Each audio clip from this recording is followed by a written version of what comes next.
Dios le bendiga. Gloria sea el nombre del Señor. Nosotros nos gozamos que el Señor nos da una oportunidad una vez más de reunirnos por estos medios con el propósito de alabar, glorificar su santo y bendito nombre, con corazón y agradecido, entendiendo que el Señor ha sido bueno. Le damos la bienvenida a las personas que están integrándose, los hermanos, en este momento para compartir con nosotros el estudio de la palabra del Señor. Nos gozamos en que estén compartiendo con nosotros. Consideramos siempre esto un privilegio que el Señor nos da de compartir por estos medios la palabra del Señor, esperando que todos salgamos bendecidos por medio de la administración de este estudio de la palabra de Dios. Nosotros la semana pasada tuvimos una pequeña pausa en el estudio que hemos estado llevando del libro Apocalipsis, donde tuvimos un invitado muy especial que estuvo ministrando la palabra del Señor con un mensaje acerca de nosotros ser obedientes a la palabra del Señor. El Señor no es de acuerdo a nuestros pensamientos, no es de acuerdo a la maquinación de la mente humana, sino de acuerdo al propósito que Dios tiene para nosotros. Pero la semana anterior, cuando nosotros nos reunimos por última vez estudiando el libro de Apocalipsis, estuvimos estudiando el capítulo 11 del libro de Apocalipsis, donde nosotros vimos que Juan recibe en esta visión una caña para medir, una cinta de medir para medir el templo de Dios, el altar y a los adoradores. Y es algo interesante porque está hablando de tiempos futuros. Y en el tiempo presente en el que nosotros vivimos, no existe el templo judío. El templo judío fue, segundo de los templos judíos, fue destruido en el año 70 después de Cristo y no han podido volver a construirlo. Por esto nos da una indicación de que en el tiempo futuro, de antes que sucedan los eventos o durante el tiempo que estén los eventos de la tribulación, va a haber un templo en Jerusalén. El tercer templo judío va a ser construido. Se restablecerá el sistema de sacrificio en el templo judío, porque hay eventos de los últimos tiempos que nos hablan de que va a existir un templo. Pero también nos habla el capítulo 11, estuvimos viendo acerca de dos testigos de Dios que estarán proclamando la palabra de Dios, que estarán hablando, predicando la palabra de Dios, llamando al mundo al arrepentimiento, diciéndole al mundo que los eventos que están sucediendo durante la tribulación es el castigo de Dios. Pero a la gente esto no le va a gustar. A la gente esto le va a molestar y dice que van a tratar de matarlo, pero aquellos que se levanten en contra de estos dos testigos de Dios van a morir de la misma forma en la que ellos intentan matar a estos dos testigos de Dios. A través de los tiempos se han desarrollado diferentes teorías acerca de la identidad de estos testigos. Algunos dicen que es Moisés y Elías, otros dicen que es Enoc y Elías, otros dicen que son dos judíos que se levantarán durante ese tiempo. En realidad la Biblia no nos dice quiénes son estos testigos de Apocalipsis. Lo que sí sabemos es que van a ser testigos fieles. Lo importante de ello es el ministerio, es la obra para la cual Dios lo llamó para ese tiempo, para cumplir el propósito de Dios. Van a ser fieles en un mundo que se va a oponer completamente y en el cual Dios los va a usar a ellos poderosamente para llamar caer fuego del cielo. Lo va a llamar para hacer cesar de llover sobre la tierra. Lo va a llamar para traer diferentes tipos de plagas al mundo. Dice que estos dos testigos no van a poder morir hasta que hayan terminado la misión con la cual Dios lo llamó. Cuando ellos hayan terminado el tiempo de su testimonio, nos dice que la bestia, el anticristo, se levantará en contra de ellos y que los matará. Y que será tanto el odio de aquel tiempo en contra de estos testigos que ellos no lo enterrarán, sino que dejarán sus cuerpos en las calles. Dice que la gente va a celebrar en los diferentes sitios, las diferentes ciudades del mundo. Esto se va a convertir como en un tipo de día de fiesta en el cual se enviarán regalos los unos a los otros. Pero al tercer día, dice la palabra de Dios, en medio de la celebración del mundo, las cámaras de todo el mundo, los visitantes con los celulares tirándose selfie con los cuerpos en aquel tiempo, dice que se levantarán, que Dios los resucitará y que se escuchará una voz del cielo que le dice, ven acá. Y eso causará gran temor alrededor del mundo. Y eso será acompañado por un terremoto que afectará fuertemente la ciudad de Jerusalén. Allí nosotros nos quedamos la semana pasada y vamos a seguir este estudio del libro de Apocalipsis. y vamos a estar estudiando nosotros en el capítulo 12 del versículo 1 al versículo 6. Para empezar este estudio vamos a leer los primeros 2 versículos del capítulo 12. Y damos lectura a la palabra de Dios en el nombre del Padre, del Hijo y del Espíritu Santo. Apareció en el cielo una gran señal, una mujer vestida del sol, con la luna debajo de sus pies, y sobre su cabeza una corona de 2 estrellas. Y estando encinta, clamaba con dolores de parto en la angustia del alumbramiento. Oremos. Amante Dios y Padre Celestial, Señor, te damos gracias, Señor, por este privilegio que tú nos das de reunirnos, Señor, para compartir tu palabra. Te pedimos, Dios mío, que tu Espíritu Santo, Señor, obre en nuestros corazones, Señor, que seas tú dándonos la palabra, Señor, que seas tú obrando en los corazones, Padre Santo, que no salgamos como entramos, sino que salgamos bendecidos, salgamos fortalecidos, Padre Santo, en tu palabra. Te damos gracias, Dios, y todo lo pedimos en el nombre de Jesús. Amén y amén. Este capítulo 12 de Apocalipsis abre con 2 grandes señales en el cielo. La primera de estas 2 señales es la señal de una mujer. Juan dice que apareció en el cielo una gran señal. Esta gran señal no es una mujer literal, sino que la mujer representa, es un símbolo de una realidad mayor. Muchos han confundido la identidad de la mujer con diferentes personajes. Los católicos, cuando, de acuerdo a su teología, cuando ellos ven que se menciona a esta mujer del Apocalipsis capítulo 12, ellos dicen que esta mujer es María, la Virgen María. Otros grupos dicen que esta mujer de Apocalipsis capítulo 12 representa a la iglesia. Pero esta mujer que Juan la describe como adornada con el sol, con la luna y 2 estrellas, no representa a la Virgen María ni representa a la iglesia, sino que es una representación de Israel. Y vamos a ver por qué. El apóstol Juan vimos que describe, como dijimos, esta gran señal en el cielo y la describe como una mujer vestida de sol, con la luna debajo de sus pies y sobre su cabeza una corona de 12 estrellas, 12 estrellas. Este lenguaje simbólico tiene un antecedente. La Biblia es la mejor intérprete de la Biblia. Y para nosotros ver de dónde viene eso, tenemos que remontarnos a Génesis capítulo 37, donde se nos habla acerca de la historia de Jacob y de la historia de los hijos de Jacob. En Génesis capítulo 37 nos habla acerca de Jacob y que Jacob tuvo 12 hijos. Jacob tuvo 12 hijos, pero dice que Jacob tenía un hijo especial, un hijo que tenía un llamado especial, un hijo al que Dios trataba con él.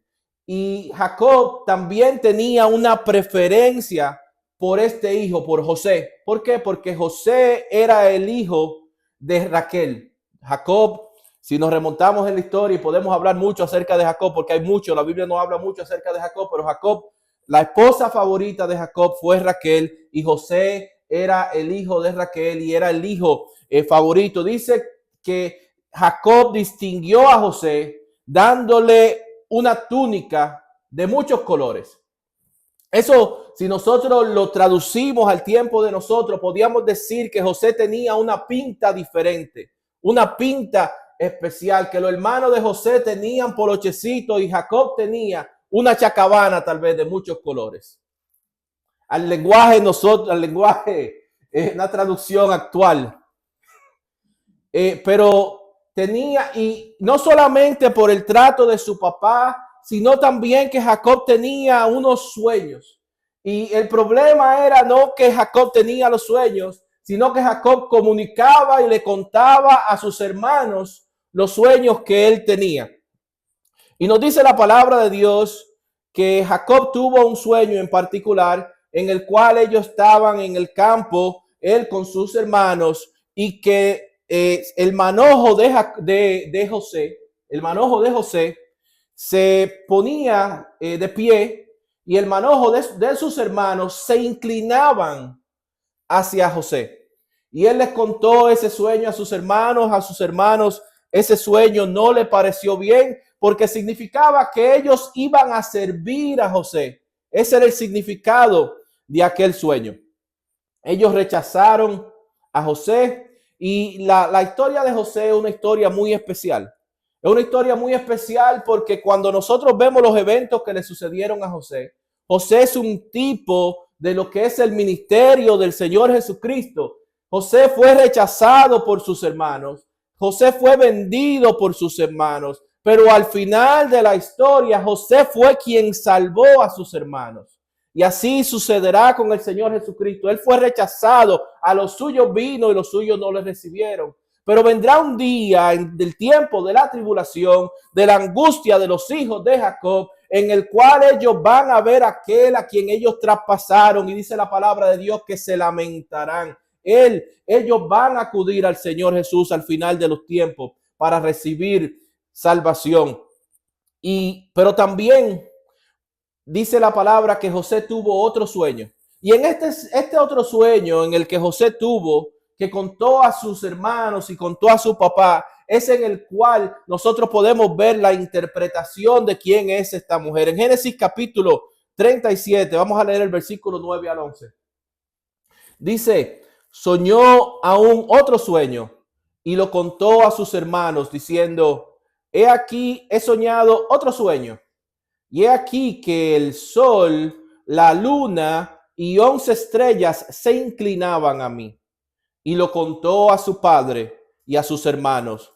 Y su padre le reprendió y le dijo, ¿qué sueño es este que soñaste? Y entonces aquí Jacob le da la interpretación de quién es la mujer de Apocalipsis capítulo 12. Le dice, ¿acaso vendremos yo y tu madre y tus hermanos a postrarnos en tierra ante ti? Y sus hermanos le tenían envidia, mas su padre meditaba en esto. Esta es la interpretación bíblica. El sol representa a Jacob, la luna representa a su esposa, las estrellas, los hijos de Israel, o sea, las 12 tribus. Por lo tanto, el simbolismo es que esta mujer de Apocalipsis capítulo 12 es una representación de Israel, de donde vendría el Mesías, de donde el Dios los separó a ellos para traer al Mesías, al Salvador, al Señor Jesucristo. La Biblia habla frecuentemente acerca de Israel como mujer y muchas veces se refiere a ella, incluso a Israel, como la esposa de Dios. Y más allá y se refiere a Israel como la esposa infiel de Dios, porque se fue detrás de otros ídolos, de otros dioses a través de su historia. O sea que no debe sorprendernos entonces que se llame a Israel en este momento de la historia del tiempo final, que se dé una representación de Israel como una mujer y la representación de las tribus de Israel, que son los hermanos de José, alrededor de Israel. La mujer está embarazada, dice, y está a punto de dar a luz un hijo varón.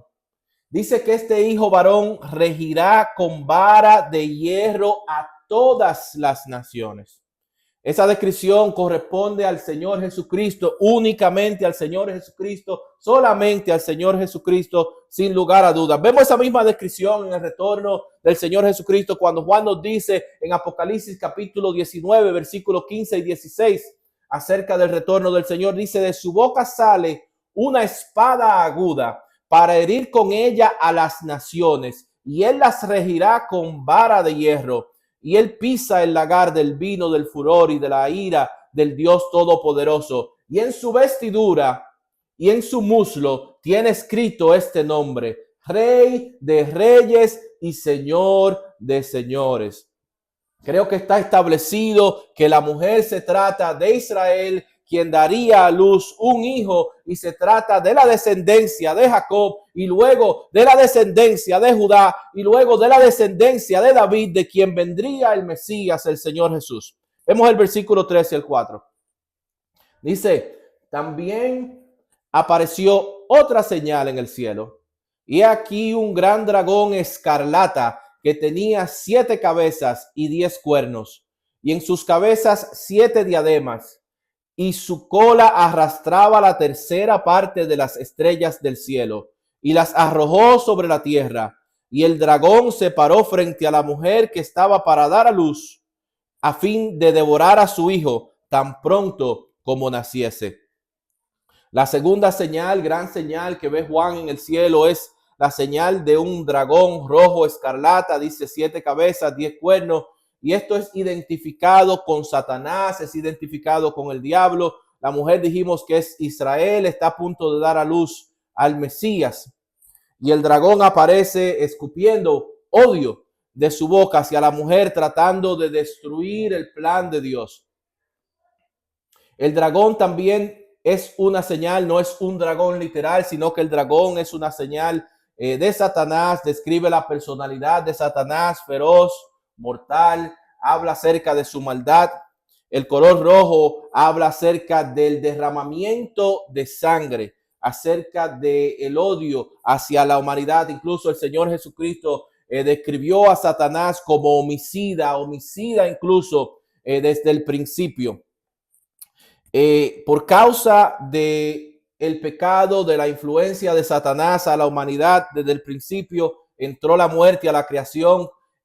Satanás es el causante de que el pecado entrara a la humanidad, y con el pecado entró a la humanidad la muerte. Y luego nos dice Génesis no solamente eso, sino que inmediatamente en la primera familia humana un hermano se levantó en contra de otro hermano para quitarle la vida. O sea que como consecuencia del pecado, Satanás introdujo la maldad y la muerte a la humanidad. Dice que tiene 7 cabezas este dragón.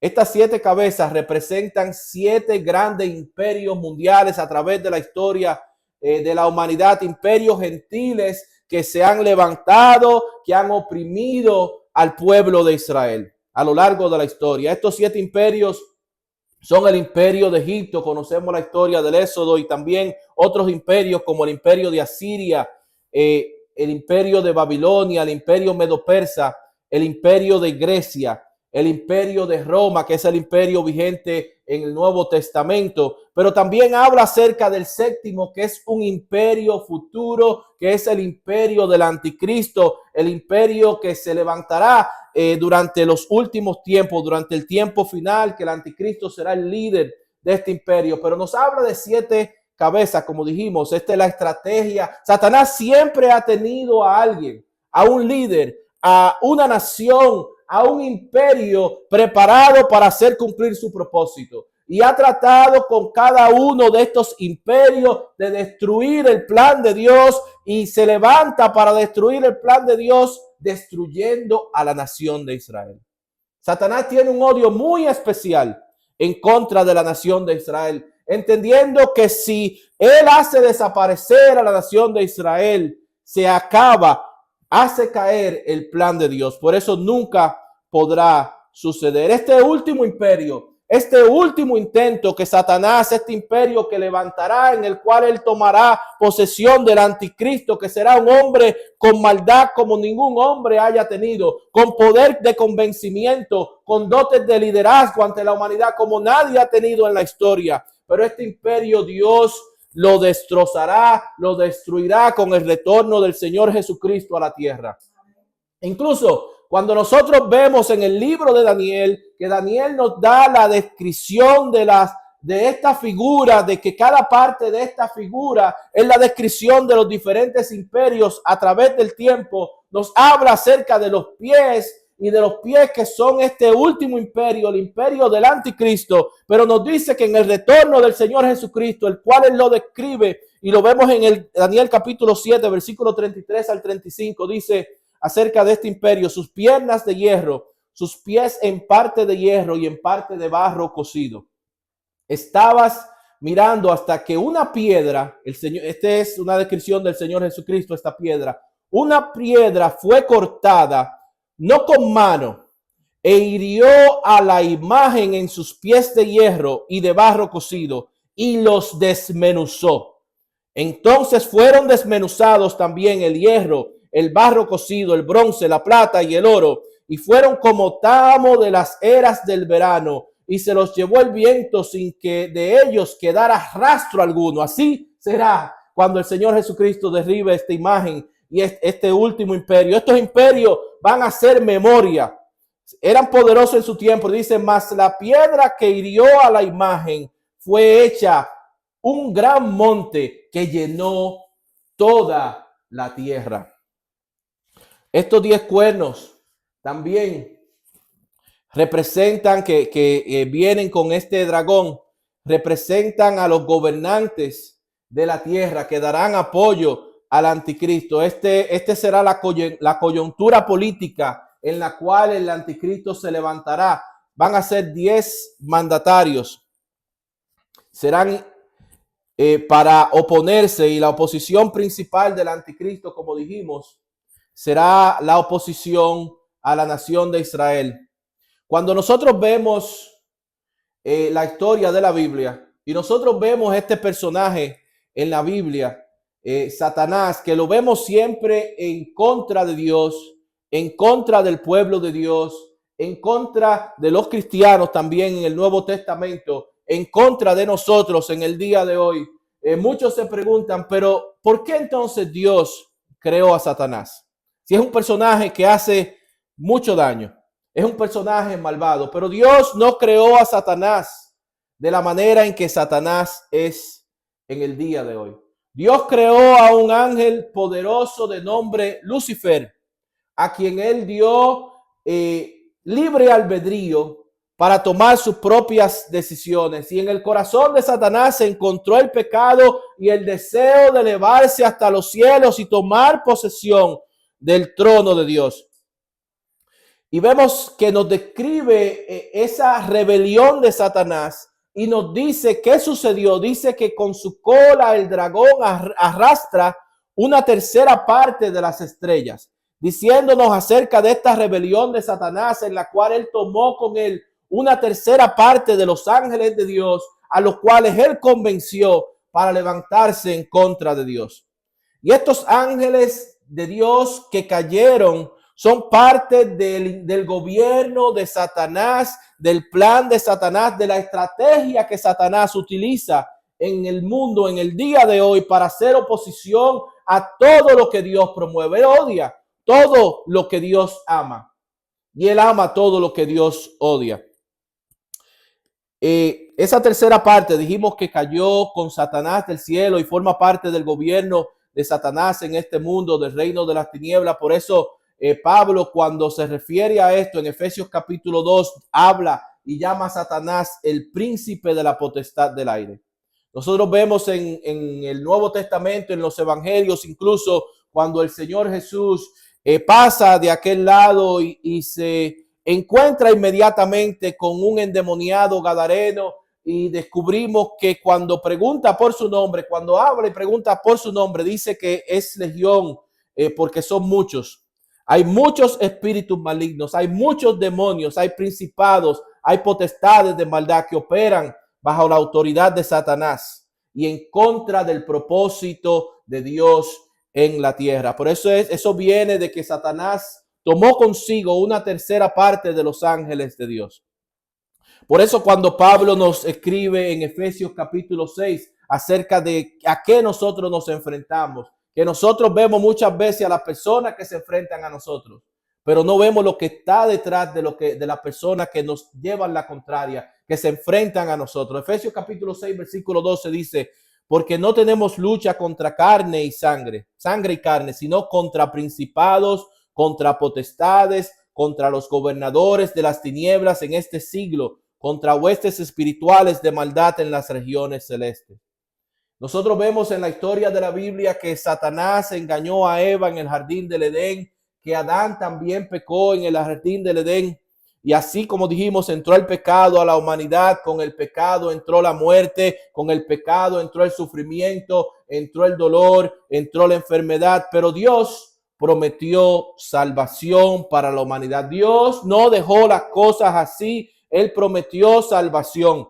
Prometió también la destrucción de Satanás, la victoria en contra de Satanás. Gloria sea el nombre del Señor, por medio de la descendencia de la mujer. Y lo vemos en Génesis 3:15, que cuando Adán y Eva pecan, en la confrontación en la que Dios les dice acerca de lo que le sucederá como consecuencia del pecado, Dios habla también directamente a la serpiente, que es representante de Satanás, y le dice: y pondré enemistad entre ti y la mujer, y entre tu simiente y la simiente suya. Esta te herirá en la cabeza y tú le herirás en el calcañar.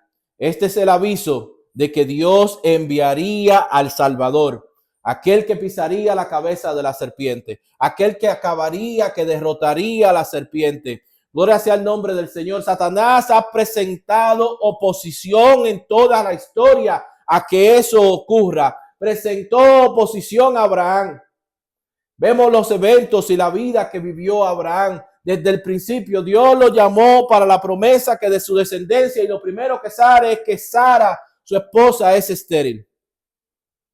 Presentó oposición a Jacob. La historia de Jacob es una historia larga, pero también presentó oposición al padre de Jacob, a Isaac. La esposa de Isaac, Rebeca, fue estéril. Y estaba escuchando a alguien que estaba dando un estudio acerca de Isaac y decía algo que yo no me había percatado, que la Biblia solamente nos dice que Rebeca era estéril. Isaac oró a Dios y Rebeca quedó embarazada y dio a luz. Pero él contaba que cuando cuando Isaac se casó con Rebeca, que él tenía alrededor de 40, 41 años. Pero en el tiempo que ella quedó embarazada, ya habían pasado casi 20 años. Parece bien fácil. Isaac oró a Dios y Rebeca quedó embarazada, pero vemos cómo muchas veces nosotros queremos, principalmente en nuestra sociedad, que las cosas sucedan rápido. Pero fueron casi 20 años esperando que Dios cumpla la promesa, pero era Satanás oponiéndose al plan de Dios de que traería al mundo el Salvador, que vendría de la descendencia de Abraham. Satanás ha presentado oposición durante todo el tiempo. La enemistad entre Jacob y Esaú, ese era producto de Satanás. El decreto de Faraón que dijo que mataran a todos los niños varones en Egipto, esa es parte de la oposición de Satanás al plan de Dios. La oposición que Saúl le presentó a David, eso es parte de Satanás en la oposición al plan de Dios. La oposición que le trajo a Amán al pueblo de Israel, que trató de exterminar a los judíos, esa es parte de la oposición del plan de Satanás al plan de Dios. Y por último, antes de que en el tiempo del nacimiento del Señor, cuando nació, vemos que Herodes presentó oposición. Estos sabios de Oriente que vinieron a adorar al niño, y Herodes se enteró de que algo estaba sucediendo, le contaron que habían una gente del extranjero que habían venido a visitar, y él los mandó a llamar, y ellos le dijeron que había nacido en Belén de Judea el rey de los judíos. Sin embargo, él le dijo a ellos: pero vayan, vean dónde es que él está y regresen para que me cuenten, para que me digan, para que yo también vaya y le adore. El tigueraje de Herodes.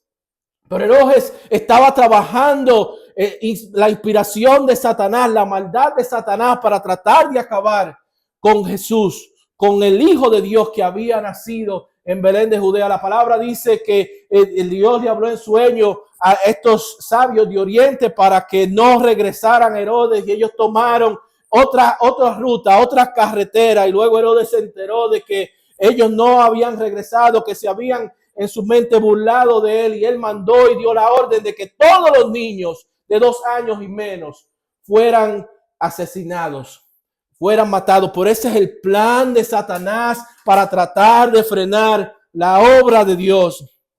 Así también el diablo se ha llenado en toda la historia, lleno de ira en contra de Israel, porque él sabe que Dios ha prometido un plan final con el pueblo de Dios. El diablo intenta destruir el remanente de Israel para impedir que el plan de Dios se cumpla, que la voluntad de Dios se cumpla. Como dijimos, lo que Dios ama, Satanás siempre odia. Y por eso es que Satanás tiene un odio especial en contra de los judíos. Y este odio, esta popularidad y esta contienda que se da en los días modernos, muchas personas creen que eso se trata de territorio. Muchas personas creen que en realidad los conflictos que nosotros vemos en la tierra de Israel se trata de territorio. Esto no tiene nada que ver con territorio. Nada que ver con territorio. Los judíos han cedido territorio. Y las personas, los pueblos, los mandatarios que se oponen a Israel no van a estar contentos, al menos que ellos eliminen hasta el último judío. Y esto no es algo que uno se inventa, eso es algo que sale de su propia boca. Eso es lo que ellos mismos dicen, que no estarán tranquilos hasta que ellos maten al último judío. Pero gloria sea el nombre del Señor, que no va a poder ser así, porque el Señor tiene planes con Israel que nosotros estamos leyendo en el libro de Apocalipsis. Alabado sea el nombre del Señor. Ese fue el odio de Adolfo Hitler, quien mató 6 millones de judíos en los campos de concentración. Esto fue impulsado por Satanás con el propósito de erradicar, de acabar con todo israelita, todo judío alrededor del mundo. Y este es un odio que, como dijimos, levanta mandatarios, levanta pueblo a que traten de erradicar, de eliminar a cada judío alrededor del mundo. Así fue lo que sucedió con Faraón. Vemos nosotros algo muy interesante, que todos en la historia se repite. Estos pueblos y estos mandatarios que se levantan en contra de Israel sufren las consecuencias de levantarse en contra del plan de Dios. Nosotros vemos el caso del Faraón. Faraón se levantó en contra del pueblo de Dios, en contra de Israel, no dejando que ellos salieran en el tiempo que Dios había prometido que salieran. Pero Dios prometió que iban a salir en ese tiempo. ¿Y quién se podía oponer a que saliera en ese tiempo? Nadie. No había nadie. Él trató de oponerse de que salieran en ese tiempo. Sin embargo, vemos que su oposición terminó en la destrucción del ejército de los egipcios. Vemos cómo Amán se levantó en contra de los judíos también. Y vemos cómo él terminó perdiendo la vida con sus 10 hijos. De la misma manera, con los mismos instrumentos que él había fabricado para acabar con parte de los judíos. Pero eso es la consecuencia de levantarse en contra del plan de Dios. La consecuencia de levantarse en contra del pueblo de Dios. Y esta protección, este plan de Dios con Israel, no es porque ellos hayan sido buenos. No es porque ellos hayan sido mejor que los demás. Incluso Dios se lo dice. Yo no los llamé porque eran buenos. Yo no los llamé porque son mejores a los demás. Pero Dios tiene promesas con ellos que son promesas irrevocables. Promesas que se van a cumplir. ¿Por qué? Porque Él lo dijo. Y si Él lo dijo, se van a cumplir. Los planes de Dios se van a cumplir. Porque la palabra de Dios no puede fallar. Porque el cielo y la tierra pasará, mas su palabra no pasará. En el libro del profeta Jeremías, en el capítulo 31, versículo 35 al 37, dice la palabra de Dios. Así ha dicho Jehová, que da el sol para luz del día, las leyes de la luna y de las estrellas para luz de la noche, que parte el mar y braman sus ondas. Jehová de los ejércitos es su nombre. Si faltaren estas leyes delante de mí, dice Jehová, también la descendencia de Israel faltará, para no ser nación delante de mí eternamente. Así ha dicho Jehová, si los cielos arriba se pueden medir y explorarse abajo los fundamentos de la tierra, también yo desecharé toda la descendencia de Israel por todo lo que hicieron, dice Jehová. No, este plan de Dios con la nación, con el pueblo de Israel, es un plan irrevocable, un plan que se va a cumplir. Esto también nos habla acerca de nosotros, del cuerpo de Cristo. Nos habla acerca de la iglesia, de la oposición que nosotros enfrentamos. Nosotros tenemos oposición. ¿Por qué? Porque Cristo nos amó. Porque nosotros nos hemos aferrado al plan de salvación. Porque escuchamos las buenas nuevas del evangelio. Creímos y fuimos lavados en la sangre de Cristo, porque fuimos comprados no con cosas corruptibles como oro y plata, sino con la sangre preciosa. Gloria sea el nombre del Señor que Cristo derramó en el madero. Por eso Satanás nos odia. Por eso Satanás presenta oposición a la iglesia continuamente, porque él trata de hacer que la iglesia fracase, trata de frenar que el plan que Dios tiene para la iglesia. Pero gloria sea el nombre del Señor, que el plan que Dios tiene para la iglesia se va a cumplir. Porque Dios dijo que se iba a cumplir. Porque Dios dice que vendrá un día en que su Hijo Jesucristo descenderá hacia las nubes y nosotros ascenderemos y nos encontraremos con Él y estaremos con Él para siempre. Lo creemos que va a suceder y no va a haber diablo que se va a poder oponer al plan de Dios. El plan de Dios se va a cumplir. No importa la oposición que nosotros enfrentemos, se va a cumplir. Gloria sea el nombre del Señor. Dice el versículo 5 y 6. Y ella dio a luz un hijo varón que regirá con vara de hierro a todas las naciones. Y su hijo fue arrebatado para Dios y para su trono. Y la mujer huyó al desierto, donde tiene lugar preparado por Dios, para que allí la sustenten por 1260 días. Vemos que a pesar de los intentos del diablo, la mujer da a luz al hijo varón, como nosotros hemos visto y vemos que el Señor nació, que el Señor cumplió el propósito para el cual él vino a la tierra, independientemente de la oposición que Satanás le puso. Ayer escuchábamos el culto de Lancaster y Fernando hablaba acerca de la oposición. La oposición no solamente fue de los fariseos, la oposición no fue solamente de los enemigos del Señor, de que él fuera a la cruz. No, sino que Satanás inspiró a personas del círculo íntimo del Señor, del sentimiento de ellos, para oponerse a que el Señor cumpliera la misión. En el caso de Pedro, que se levantó, que le dijo al Señor, jamás esto te acontezca. Sin embargo, el Señor le dijo, aléjate de mí, Satanás. Porque el plan de Dios se va a cumplir. El Señor Jesucristo vino. El Señor Jesucristo cumplió su propósito. Murió en la cruz del Calvario por nuestros pecados, resucitó al tercer día y dice que fue arrebatado para Dios y ascendió hacia los cielos, donde la palabra nos dice que está sentado a la diestra del Padre, que intercede por nosotros. Gloria sea el nombre del Señor, que es el intermediario entre Dios y los hombres, intercediendo por nosotros.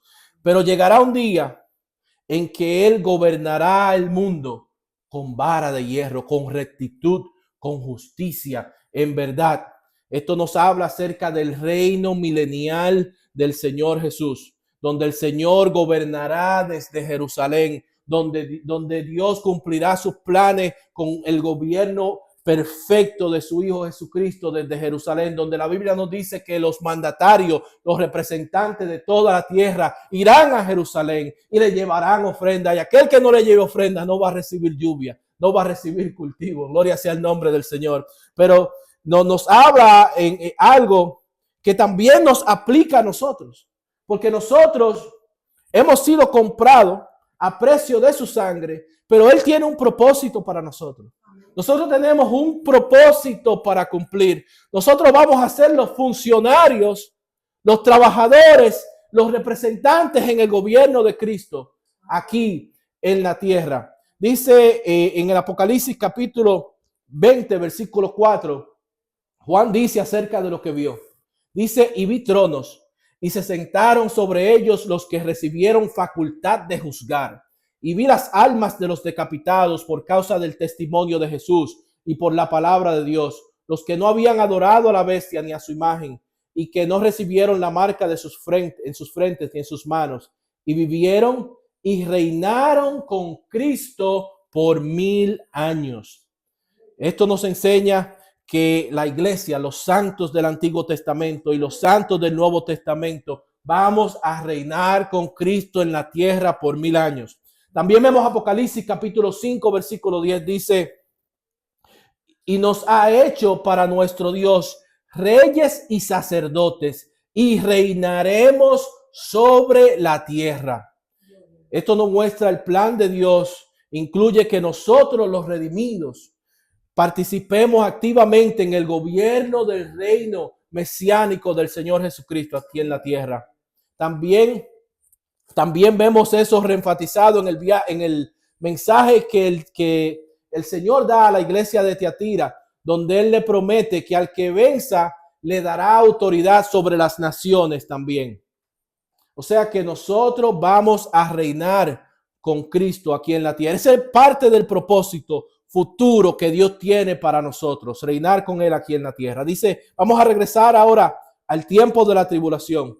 Y nos dice que la mujer va a huir del dragón a un lugar en el desierto, un lugar que Dios tiene preparado para que ella sea sustentada, dice 1260 días. Esto es lo que es equivalente a la mitad de la tribulación, a 3 años y medio, la última mitad de la tribulación. Satanás no ha podido destruir a los judíos a través de la historia. No pudo impedir el nacimiento, no pudo impedir la muerte del Señor Jesucristo. Aunque la tumba estaba cubierta por una piedra pesada que necesitaba mucha fuerza humana, no pudo retener la tumba al Señor Jesucristo tampoco. No pudo retenerlo, no pudo retener la ascensión del Señor Jesucristo. No va a poder impedir el plan que Dios tiene de levantar a su iglesia. No va a poder impedir el plan de Dios. Este hijo varón, como dijimos, es Cristo. Y Él va a regir a todas las naciones en justicia con vara de hierro. Y Él ascendió, dijimos, al cielo, donde Él está a la diestra del Padre intercediendo por nosotros. Los discípulos en una ocasión le preguntaron al Señor, ¿cuál será la señal de tu venida? ¿Cuál es la señal de tu venida y cuál es la señal? La señal es acerca del fin del mundo.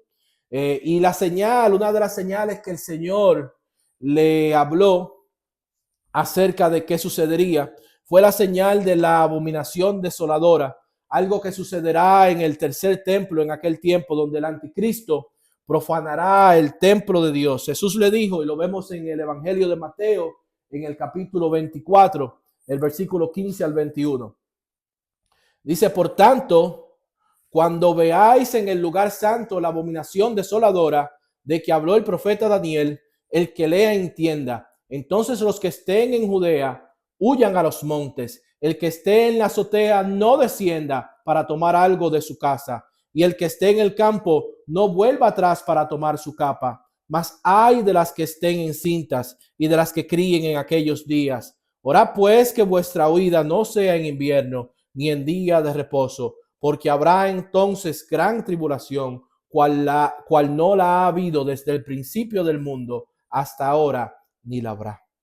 Vemos que Jesús llama a cuando estos eventos sucedan a la huida rápida, a que no se detengan, a que no se devuelvan por nada. Y es muy probable que esta huida se trate de esta huida que habla en Apocalipsis 12, de que podrán huir a un lugar donde serán sustentados, un lugar que Dios tiene preparado para proteger a los que huyan a aquel lugar, a aquella ciudad de refugio donde serán sustentados por 3 años y medio. Algunos eruditos, algunas personas estudiosas han llegado a tratar de identificar este lugar. Y algunos de ellos dicen que este lugar donde serán protegidos, donde serán sustentados, dicen que es la ciudad de Petra. Petra, una ciudad que se encuentra en lo que es el país de Jordania en el día de hoy. Dicen que Petra es el lugar ideal porque es un lugar que su geografía, su relieve, es un lugar que es bien difícil de penetrar. Pero no solamente eso, sino también dicen que debido a que Isaías y Daniel habla de un lugar en esa región que esta ciudad de Petra cumple con ambos, con los requisitos de Isaías 16. Por ejemplo, dice que Isaías 16 habla de un refugio para los fugitivos de Israel en la región de Moab, y Petra se encuentra en la región de Moab. También en Daniel 11 menciona que ciertas regiones de Edom y Moab y Amón que escaparán del camino, del dominio del anticristo. Por eso algunos expertos, dadas esas circunstancias de Daniel e Isaías y las circunstancias del lugar geográfico que se encuentra la ciudad y de la protección que está la ciudad, muchos han llegado a pensar que esta ciudad de Petra será el lugar donde los israelitas van a poder salir huyendo de la persecución del anticristo y ser sustentados, ser protegidos por 1260 días. Pero el texto no nos dice si es ese lugar o no es ese lugar. Podría ser ese lugar como podría ser otro lugar que Dios tiene preparado para proteger. El Señor no está limitado a nuestras conclusiones. Por mucho que algunas personas sepan, el Señor siempre tiene algo más preparado que sorprende a las personas que se llamen y se digan ser expertos. Lo que sí nosotros podemos estar seguros que aunque no exista un lugar que esté protegido, el Señor va a protegerlo durante ese tiempo que Él dijo que lo iba a proteger, porque Él dijo que lo iba a proteger. ¿Quién iba a decir que el Señor lo iba a sustentar en el desierto por 40 años, haciendo llover pan del cielo? Porque el Señor lo puede hacer y lo puede volver a hacer durante este tiempo de la tribulación, porque Él lo ha hecho anteriormente. Hasta aquí el estudio del día de hoy. Nosotros frenamos aquí porque la semana que viene vamos a seguir. Este capítulo es un capítulo extenso del 7 al 17. Yo tengo algo que siempre repito cuando nosotros estamos pasando por algún momento difícil, es que digo que a Dios nada lo toma por sorpresa, que en el cielo no hay corre-corre, pero la semana que viene vamos a nosotros a estudiar acerca de un corre-corre que va a suceder en el cielo. Vamos a estudiar acerca de una batalla que va a haber en el cielo entre el arcángel Miguel y Satanás. O sea que vamos a estudiar el resto de este capítulo y les exhorto que lo estudiemos para cuando nos reunamos la próxima semana podemos disfrutar de lo que tiene la palabra de Dios para nosotros. Dios le continúe bendiciendo. Amén. Amante Dios.